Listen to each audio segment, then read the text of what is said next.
Salmo 133 é curtinho. Como é bom e agradável viverem unidos os irmãos. É como óleo precioso sobre a cabeça, a qual desce para a barba de Arão, e desce para a gola de suas vestes.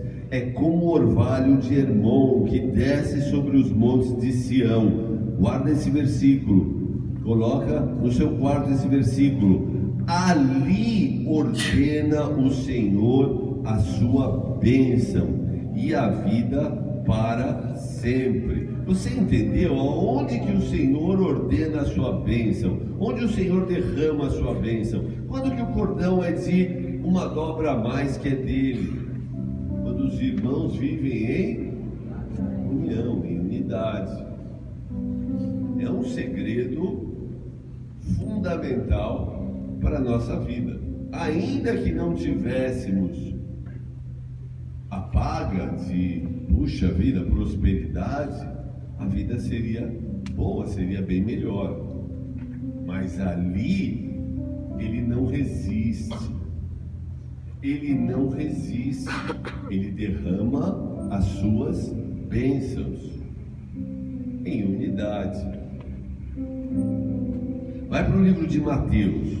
Pronto, um novo, um velho. Mateus 18.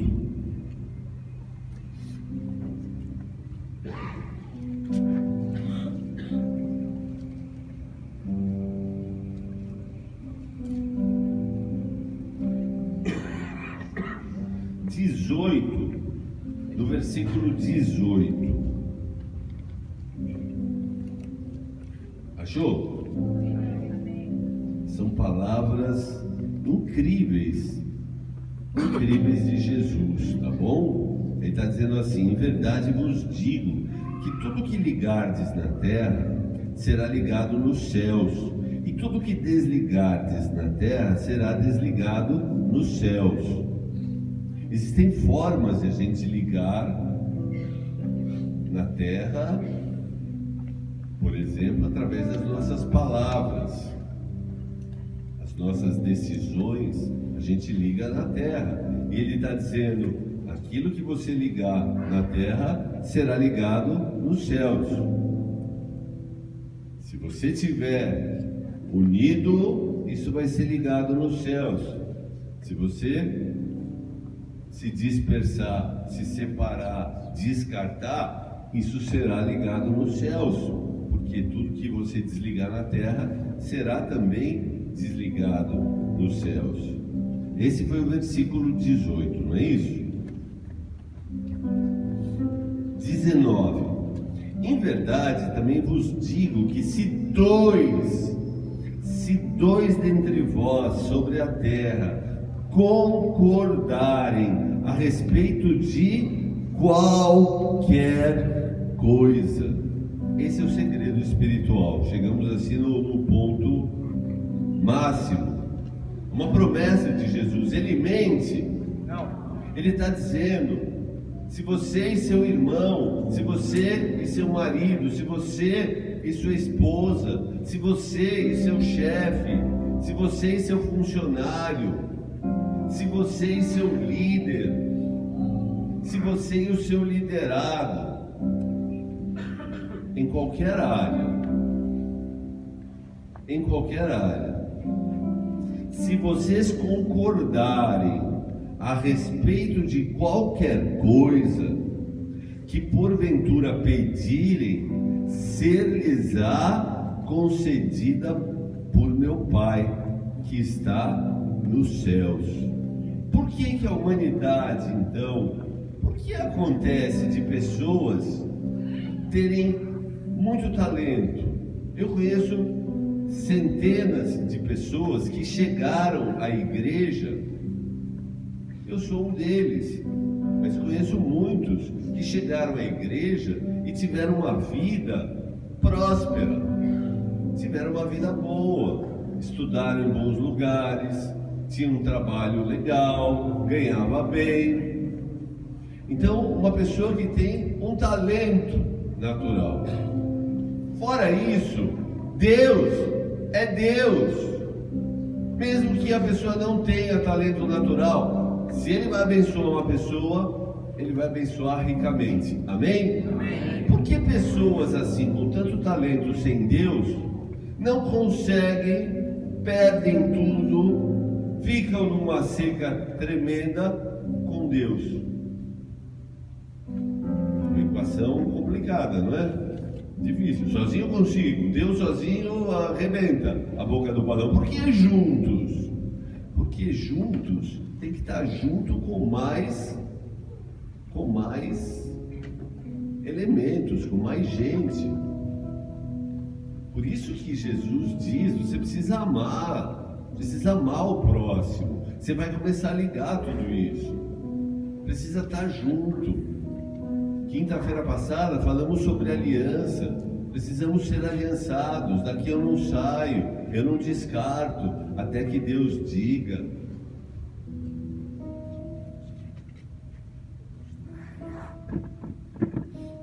E no versículo 20, mais uma vez: porque onde estiverem 2 ou 3 reunidos em meu nome, ali eu estou no meio deles.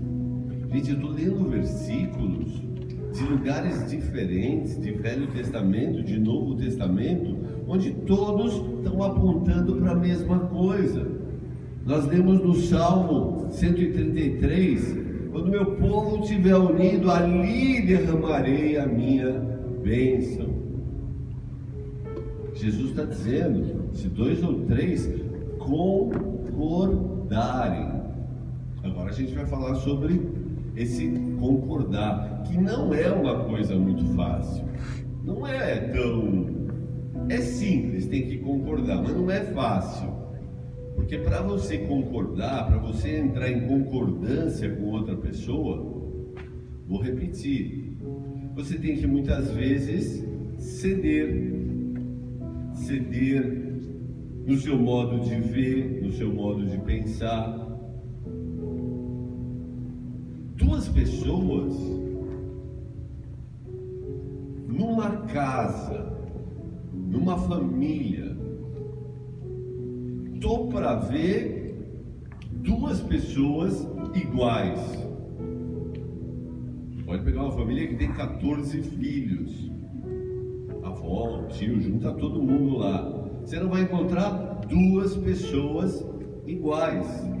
E a palavra está dizendo: se 2 concordarem. Como é que 2 pessoas diferentes, que têm uma visão diferente, vai concordar com a mesma coisa? Deus estipulou algumas coisas interessantes. Ele estipulou que na sua vida profissional, talvez você tenha uma autoridade sobre você, chefe, patrão, diretor, dono, ou talvez você seja o dono. Aí você precisa ter pessoas ao seu lado, não pessoas que pensem como você, mas que se juntem como você, assim como você precisa se juntar às suas autoridades. E você tem todo o direito de dizer: olha, eu não vejo isso assim. Por que não? A gente tem que falar na vida uns dos outros. Eu não penso nisso dessa forma, mas estou sob a sua autoridade. Aquilo que você disser, vamos junto, vamos até o final. Mas você tentou mostrar um caminho diferente. Isso é estar junto. Não é pensar por igual, mas decidir seguir no mesmo caminho, remando para o mesmo lado, abrindo mão da sua forma. Numa família, Deus instituiu, num casamento, o homem, a mulher. Pode uma empresa, como funciona uma empresa, uma multinacional, tem um monte de presidentes, de CEOs? Tem? Não tem. Se tiver dois já dá uma confusão, não é isso? Tem um só. E tudo ele faz sozinho, tudo ele pensa sozinho, tudo ele decide sozinho. Se ele fizer isso, é uma empresa que, vai para o vinagre. Não, ele tem um conselho, ele tem os seus diretores, ele tem uma turma que o acompanha e o apoia. E dizem para ele: olha, é melhor ir por ali. O outro fala: esse produto ele tem uma cara melhor. O outro fala, e no final ele diz: que bom que vocês me disseram tudo isso. Agora nós vamos por ali. E o que os outros devem fazer? Vamos todo mundo junto. Assim é numa casa. Assim é um homem, uma mulher, um marido, uma esposa. A esposa não tem vez? Claro que tem. Ela faz parte da diretoria, do conselho. Pobre do homem que não ouve, que não escuta a sua esposa. Os conselhos são mais do que preciosos. A esposa, a mulher, ela tem mais sensibilidade do que o homem. A mulher tem um radar que o homem não percebe, onde ela diz: aquilo lá não é bom, aquela pessoa tá querendo se passar a perna. Ela vê coisas que nós não vemos, que ela precisa falar na nossa vida, e nós precisamos escutá-la. Porém, Deus diz: o homem será o cabeça do lar, será o sacerdote do lar, será o CEO do lar. Ele vai ouvir, e aí ele vai dizer: vamos por ali. O que nós lemos, eu me atrevo a dizer para vocês, e assumo consequências, porque isso é o que Deus ministrou no seu e no meu coração. É assim, para Deus é melhor que estejamos unidos, é melhor ir junto, mesmo que seja para o lugar errado, Ele fala: se for um para cada lado, não, eu não penso assim, eu vou para cá, então eu vou para lá. Ele diz: vocês perderão. Uma casa dividida não subsiste, não prospera. Ele diz: eu prefiro que vocês vão juntos para o mesmo lado. Por isso que eu digo, a mulher fala na vida do marido, e ela diz: vamos pela direita, por isso. E ele diz: olha, eu levei tudo em consideração, mas a gente vai por aqui. E a mulher está vendo que aqui tem um buraco. Mas, meu Deus, a gente vai cair nesse buraco.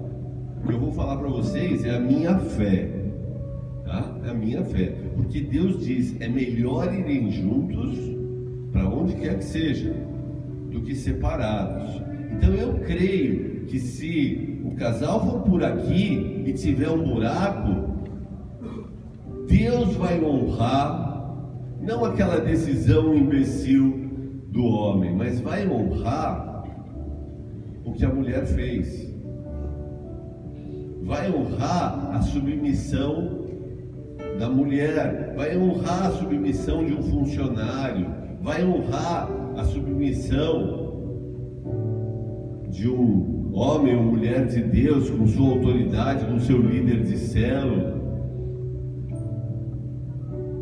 Eu cheguei na igreja, quando eu cheguei na igreja, eu tinha 20 anos, perto de 20 anos a mais do que o Rina. Eu podia dizer: eu sou mais experiente e tal. Mas não, você é minha autoridade, amém? E eu falava coisas para ele. Eu me lembro de um jejum que eu trouxe para ele e falei: Deus falou no meu coração. Eu falei para o Rina isso, não estou falando para você, eu falei para o Rina, é um homem de Deus, ele sabe como Deus fala. Eu falei: Deus falou no meu coração, para a gente fazer um jejum assim, assado. Ele disse: obrigado. E não fez. E eu fiquei, foi Deus que falou comigo, não é possível. Mas Deus também falou comigo. Ele é autoridade. Vai junto, caminha junto, não vai torcendo para dar certo, com ou sem aquilo que você disse. E fomos. Sabe o que aconteceu? Depois de 3 meses depois, ele veio e falou: Deus falou comigo também, vamos lá, vamos fazer esse jejum, que é o jejum anual. Todos os anos o Bola faz um jejum anual. Está junto.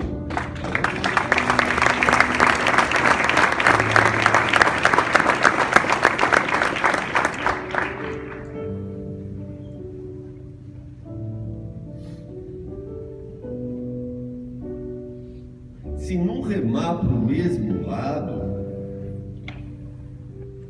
não tem como.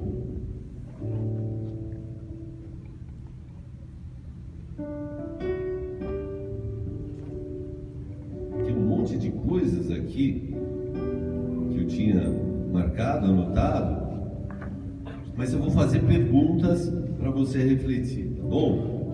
Como é sua casa? Sua casa tem unidade? É unida? Uma casa, ela não é naturalmente unida.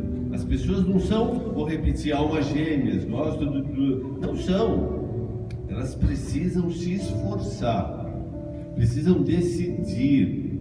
E eu vou dizer, se a sua casa, você vai dizer: olha, eu queria que toda a minha casa estivesse aqui, eu vim sozinho. Ninguém lá é convertido, só eu. Como vai ser? Eles não pensam assim, eles não têm essa visão. Mas agora você tem. Você vai ser um instrumento de Deus na sua casa. Você vai ligar, você vai unir a sua casa. Você vai ser aquela pessoa que vai dizer: a gente vai junto. O marido vai ficar assombrado. Na primeira vez você diz: eu não concordo, mas você é autoridade. O pai, uma vez uma moça chegou para mim no Bola e disse: eu vim dar o meu carro pro Bola de Neve. Trouxe a chave balançando. Eu peguei a chave e ia colocar no gasofilácio, quando de repente ela disse: meu pai ficou louco da vida. Eu já peguei a chave e devolvi. Não, mas falei: sim, ele é autoridade sobre você. Mas eu fiz um voto com Deus, mas Deus permite. Deus abre mão. Voto com Deus é uma coisa muito séria, mas Ele abre mão das coisas que a gente se compromete com Ele, por respeito, por amor e por unidade ao nosso próximo. Quando Jesus curava no sábado, a lei dizia que não era para fazer nenhuma obra no sábado. E os fariseus, os doutores da lei, os rabinos da época, caíam matando. Falavam: você está burlando a lei. Eles não conseguiam entender que ele não saía para curar, ele saía, como todos os judeus, para ir à sinagoga, orar, ler a palavra. Às vezes ele pregava, mas no caminho tinha um enfermo. E ele dizia: a lei do amor é maior. A lei do amor é maior. Deus permite, sim. Não conseguiam entender. E o seu casamento? Como está? A mesma coisa eu digo. Surpreenda a sua esposa. Ela já está quase desistindo de dar a sua opinião. Quando ela der a sua opinião, diz: que legal, que boa opinião você me deu. Vou colocar em prática. Humildade. A unidade não se faz na pancada. Você nunca vai conseguir unidade na pancada. Temos que ter unidade, sou eu que mando e blá blá blá. Não vai conseguir. É no jeito, é no amor, é ouvindo e também abrindo mão da sua forma de ver porque tinha uma melhor. Aquela história de vamos por aqui, e eu acredito que Deus coloca uma mão naquele buraco e os dois passam para honrar a submissão dela, mas quando chega lá ele puxa a orelha do homem, fala: escuta, eu te dei aqui uma ajudadora aí que pensa melhor que você, não ouve? Assim funciona. Pais e filhos é um relacionamento que tem que ser muito cuidado, não é para sempre. E se você ainda tem seus pais, cuide deles. Fale para o seu pai, fale para a sua mãe, ainda que você tenha idade. Se você tem pai e mãe, você pode dizer: eu quero que você fale na minha vida. Você é uma autoridade espiritual na minha vida. Não é mais autoridade de papais e mamãe, porque eu já sou independente, moro sozinho, estou casado. Mas você, meu pai, eu quero ouvir a sua opinião. Os pais, os idosos hoje se sentem mal, se sentem desprezados, descartados. E eu vou dizer, não é porque ganha um pouquinho, porque tem uma aposentadoria merrequinha, é porque não se sentem mais úteis. Os filhos não querem mais ouvir seus pais. Acham que são velhos. Você sabe que as maiores civilizações na história desse mundo eram civilizações onde os idosos eram chamados de anciões. E eram os anciões que decidiam se o país ia para uma guerra, que decidiam se o país ia exportar, que decidiam porque eram os anciões, tinham mais experiência. E isso, ele não tem como ficar cobrando: olha, escuta o que eu tenho para te falar. Mas você pode falar: eu quero escutar o que você tem para falar. Você pode dizer: ó, pai, eu estou passando por isso, isso e isso, queria saber sua opinião. Cuidado para ele não ter um choque, um infarto aí, a primeira vez na vida você faz isso. Irmãos também é uma coisa muito interessante. E a unidade de irmãos de sangue, é uma coisa muito poderosa. Só os irmãos não sabem disso.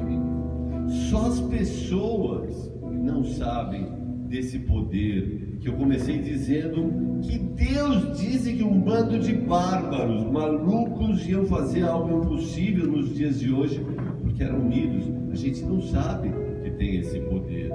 Irmãos têm esse poder, juntos, unidos. Você sabe que um tempo atrás a gente estava passando por uma situação difícil em casa, financeiramente difícil. Eu tinha saído do hospital, fiquei sem trabalhar alguns meses, as contas foram chegando, e a gente sempre protegia os filhos. Não, deixa, eles não precisam saber. Não era assim? Mas falei: não, a gente precisa de unidade. Não é para chorar junto, o que vai acontecer? É para orar junto. Vamos orar juntos. Eu chamei eles e nós 4 começamos a orar pela situação. Uma família que ora junto tem um poder descomunal. Olha o que nós lemos: quando 2 ou mais concordam com qualquer coisa. Como é que eu concordo? Assim, falando, orando. Vocês vão orar por mim hoje, vocês vão ver o que vai acontecer. Amém? Porque eu acredito que se vocês estiverem unidos comigo, todos falando a mesma língua, todos desejando a minha cura, que eu estou muito gripado hoje, eu creio. Amém? Amém. Solange me perguntou outro dia do Miguel. Você não veio domingo, né? Ele veio domingo, ele foi apresentado. Ela me perguntou: e aquele neném que a gente orou junto, tal, que estava entre a vida e a morte? Ele foi apresentado. Acabou a morte, agora é só vida.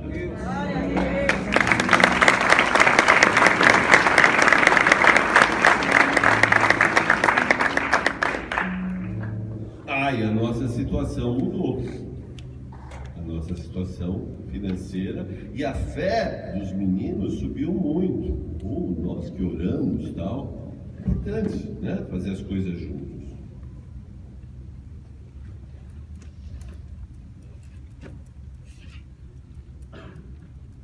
E aí? Começar a pensar nisso. É muito difícil, né, estarem do mesmo lado, mesmo debaixo do mesmo teto, mas tem que estar do mesmo lado. Não adianta ficar numa casa, ficar numa família, ficar num trabalho, ficar por ficar emburrado, ficar infeliz, ficar de bico, mas ficar separado. Compensa mais abrir mão de si mesmo e estar junto, verdadeiramente junto.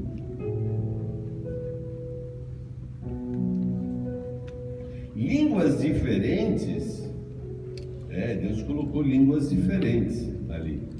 Se as línguas estiverem diferentes, que às vezes ficam mesmo, impressionante como às vezes a gente fala uma coisa, o outro entende completamente outra. Vamos orar porque tem interferência aqui. Tem interferência. Pensamentos diferentes não interagem. Isso tudo Deus ajusta. Qual é o grande plano de Deus para um casal? É algo que só Ele pode fazer. É um grande milagre. É fazer dois seres diferentes. Só de ser homem e mulher já é diferente, amém? Fora isso, são muito diferentes além disso. E o plano de Deus é fazer dois virarem o quê? Uma só carne. É um milagre. Mas quando as pessoas se dispõem, Ele faz. O que é ser uma só carne? É ser um só pensamento, uma só visão. Não, vocês não vieram com o mesmo pensamento, talvez não vieram com a mesma linguagem, talvez não vieram com a mesma visão. Mas vai andando, deixa Deus agir. Chega uma hora, a gente vê um casal de muitos anos, casados, que fazem isso, a gente começa, são irmãos, porque são muito parecidos. Começa a ficar fisicamente parecido, não fica? Eu acho. Mas é isso, gente. Feche os seus olhos, baixa a sua cabeça.